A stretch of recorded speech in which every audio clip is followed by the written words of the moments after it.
So, yeah. Wow, that feels good to sing that one.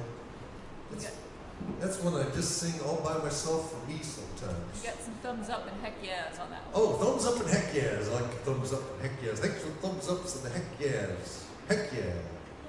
We're streaming live for those of you who joined us recently. We're streaming live. We got somebody from Spain on and other people. I don't know. Who else is on there? Do we have anybody else besides Javier? Or? M. Perret. There's like 7 people now. M. Perret is Matthew. He's a friend. Oh, Matthew. Okay. Hey, Matthew. Julia's on. Where's Julie from? Does it say? No. I want to know where Julie's from. I don't know. This is kind of fun. It's good. It's cool.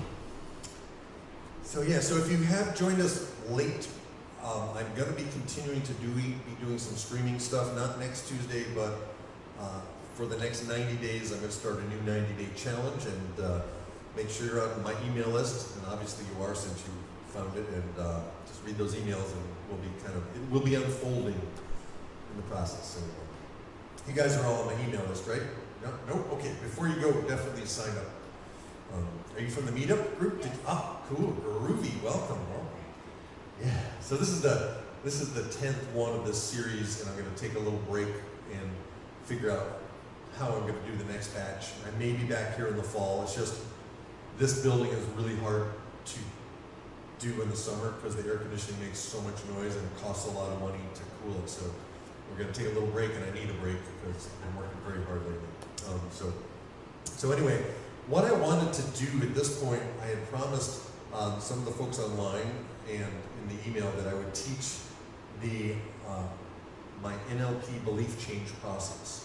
And for those of you who don't know what NLP is, it's neuro-linguistic programming, and essentially it's a process model of the human being. So I prefer to call it neuro-linguistic processing. It's how we take the world, which is outside us, and we convert it into, electronical impulses. Like you guys are here, I think, but what's happening is light is bouncing off of you and going into my eyes, and doing the thing and ending up inside my brain, and all these little synapses and electrical things are happening, and somehow I perceive you, but my perception of you is inside. So what these guys did back in the 70s, a linguist named John Grinder and a physicist by the name of Richard Bandler started noticing some linguistic patterns that could actually be traced to causing people to behave in certain ways. So our language itself is a guide to how we're going to process our reality. So I had read the books of Tony Robbins, and he's one of the first proponents of NLP, first guy to kind of make it known. And I read his books, but I was never able to get any significant results from his stuff. His stuff seemed to be more really motivational speaker, rah-rah kind of stuff. Will yourself, force yourself to do things that you don't want to do, that kind of thing. And NLP really is much, much more than that. It is about taking charge of your experience internally. And there's a whole bunch of tools and techniques to do that, but ultimately, it's still energy work.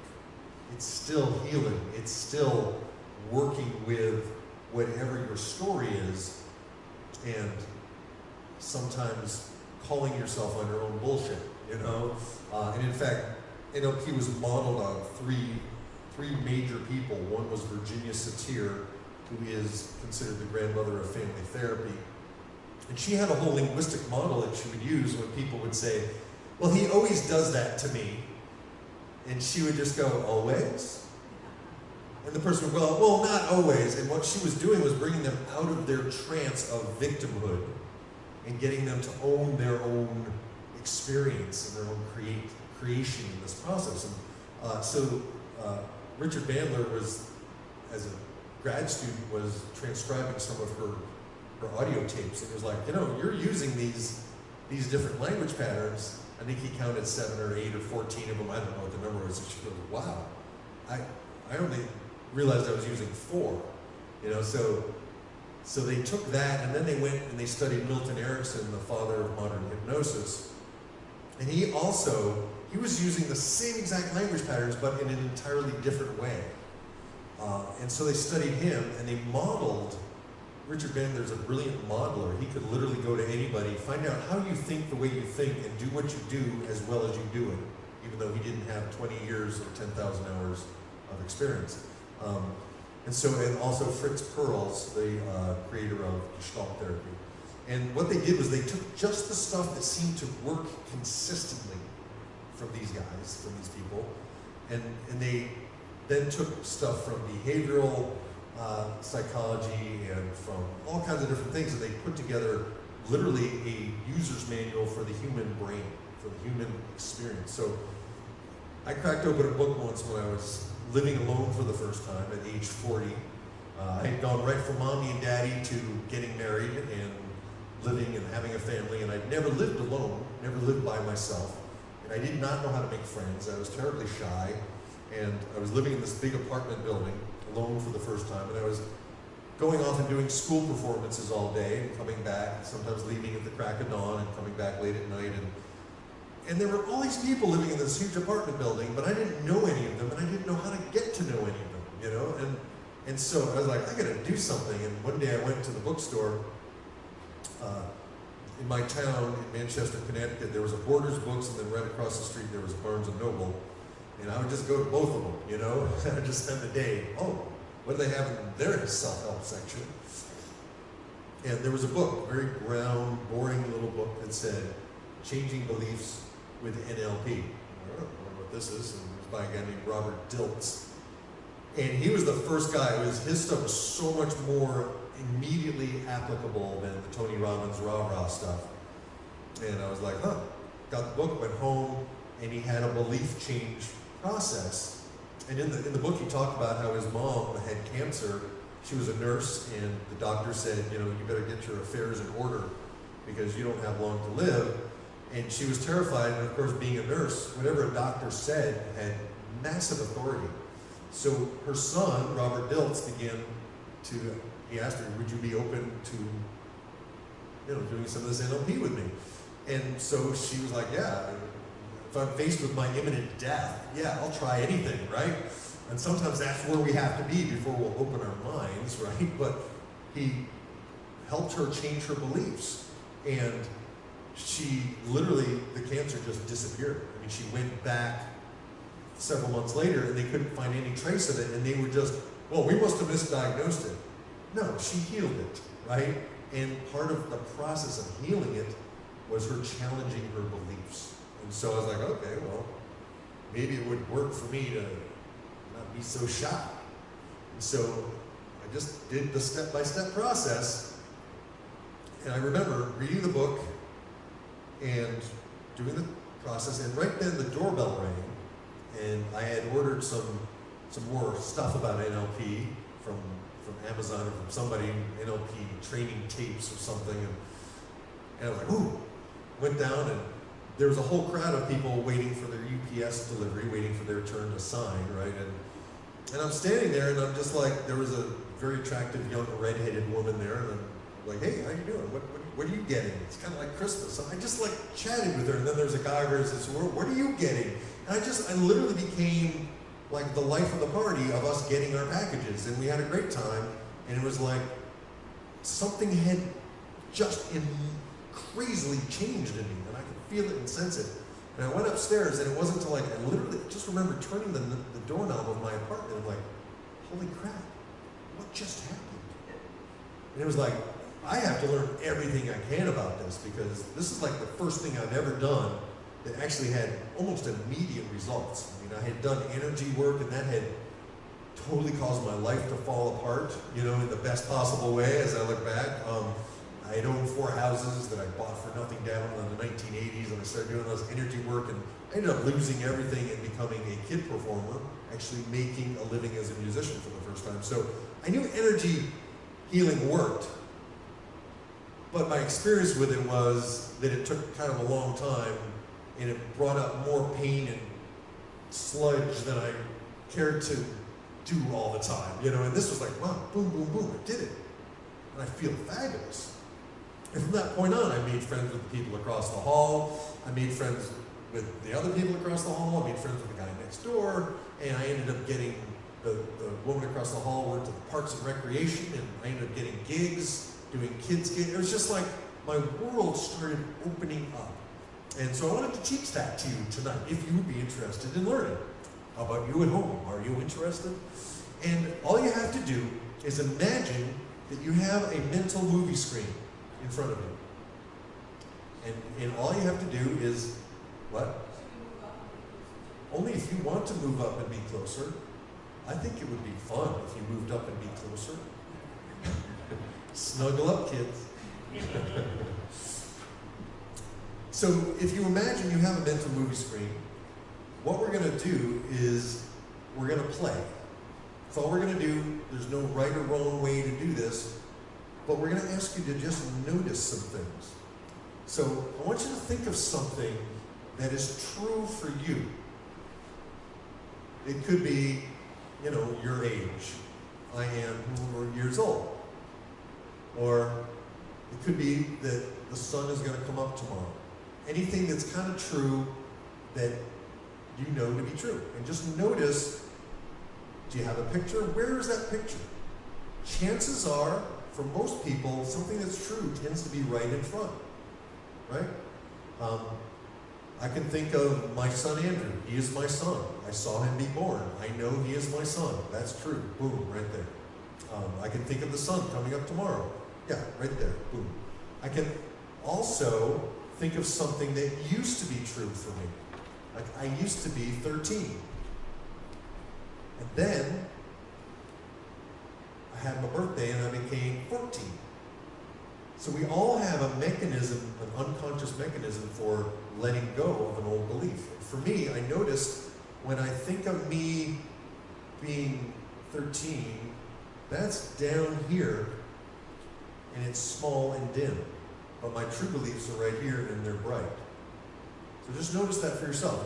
Your old belief may be behind you, it may be over here, it may be up there, it may be small and far in front of you. It may, for a lot of people, it's behind them. So, do you guys have your location of what's true? Got it?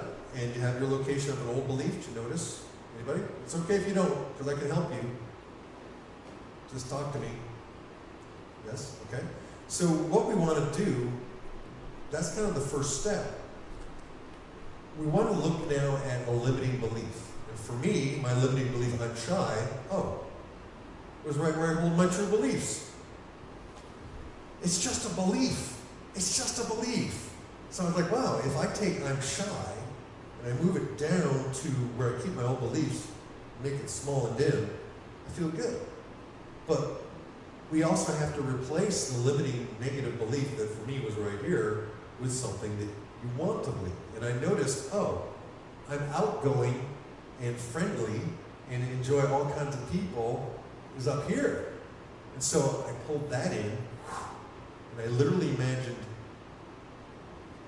nailing it, screwing it, and gluing it in place.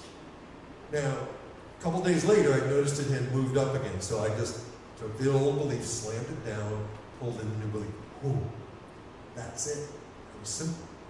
And from that point on, I still had to learn skills. I'm still a massive introvert, but I was able to pretty much hang out with people and get to know people and say hi, And so, for you guys, do you have a limiting belief that you want to get rid of?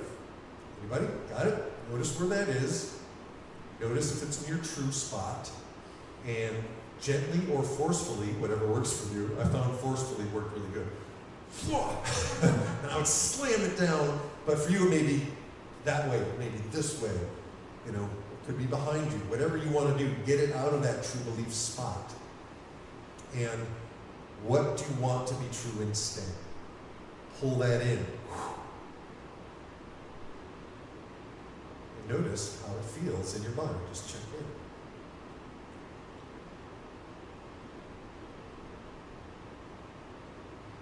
Anybody notice any difference? So play with this. And you can literally make a list of all your limiting beliefs and just do it like a grid. And so the other day, in this whole process of doing Transformation Tuesdays, I noticed a really old limiting belief that nobody wants to hear your music work, which is something my mom had told me. And in context, it made sense because she'd invited people over for dinner, and my dad was like kind of dominating the interaction with the guest by making me play my guitar and sing. And my mom was like, "Boo, the Joneses didn't come over here to hear Mark sing. They came over here to socialize, you know." And I heard, "Oh, nobody wants to hear your music." So that was my responsibility for making it a really big and limiting belief. But there it was. I'm like, okay, I'm just going to move that. Pull it in, new one. And then I added a bunch of evidence that contradicted the old limiting belief.